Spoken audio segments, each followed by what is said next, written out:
અમરેલીના કેરાળા ગામ ખાતે જોગાણી ચેરિટેબલ ટ્રસ્ટ અમદાવાદ સુરત કેરાળા સંચાલિત સમૂહ લગ્ન ઉત્સવનું ભવ્ય આયોજન કરવામાં આવ્યું હતું। આ સમૂહ લગ્ન ઉત્સવમાં તમામ દાતાઓ અને અતિથિઓનું સન્માન કરવામાં આવ્યું હતું અને 4 નવદંપતીઓએ પ્રભુતામાં પગલાં પાડ્યા હતા અને ટ્રસ્ટ દ્વારા કરિયાવરમાં 73 જેટલી વસ્તુઓ આપવામાં આવી હતી।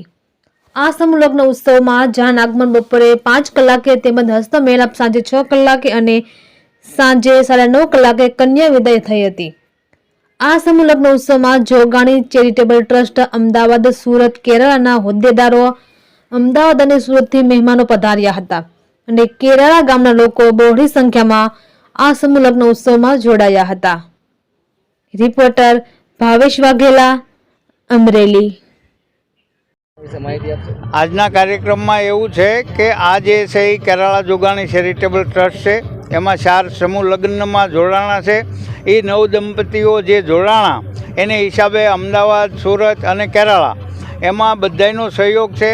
આ કોઈ વ્યક્તિગત કાર્યક્રમ નથી અને ગામ આખા સમક્ષ ગામ માટેનો આ કાર્યક્રમ છે અને એકતા અને વિશ્વાસની સંગઠન થાય એ ભાવનાથી આ કાર્યક્રમ કરેલો છે ગામની અંદર। પ્રથમ આયોજન છે, એટલે કદાચ કોઈ વાર એવું થાય કે આજે એક લગ્નથી ઘણીવાર સમૂહ લગ્ન થતા હોય છે, તો આજે 4 લગ્નથી શરૂઆત કરવી છે અમે અને પ્રથમ સમૂહ લગ્નનું આયોજન કરેલું છે ગામ વતી। આજ રોજ કેરાળા ગામે પ્રથમ સમૂહ લગ્નનું આયોજન થઈ રહ્યું છે। આ આયોજન કેરાળા ગામના પનોતા પુત્ર સુરત, અમદાવાદ જે અમારા ઉદ્યોગપતિઓ છે એમણે એક આ વતનનું ઋણ ચૂકવવાનો પ્રયાસ કર્યો છે અને આ સમૂહ લગ્ન નહીં, અમે આને શાહી લગ્નનું નામ આપીએ છીએ કે કેરાળા ગામના સરપંચ તરીકે આ તમામ દાતાઓનો પહેલાં તો હું હૃદયપૂર્વક આભાર માનું છું।